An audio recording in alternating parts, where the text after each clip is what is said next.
এতদিন রিলসে দেখেছি সবাই আইসক্রিম খেতে পিকনিক করতে, আজকে আমরা করছি।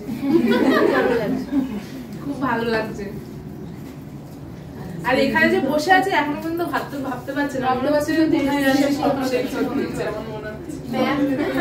আমি যখন ফেসবুকে আপনাকে দেখেছি না, এবার দিল্লি মুম্বাইয়ের কোথাওকার ম্যাম হবে, যেতে পারবো না, শিখতে পারবো না, এত দূর আমি আর যেতে পারবো না, কোনোদিনও শিখতেও পারবো না।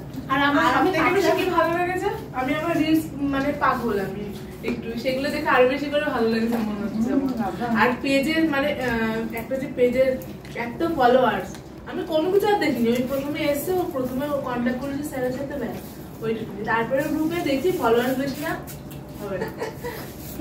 আমার বাড়ির পাশে আমি ভাবতেই পারিনি, আমি ভাবছি কোথায় না কোথায়, আমি কোনোদিন যেতেই পারবো না, শিখতেই পারবো না এনার কাছে।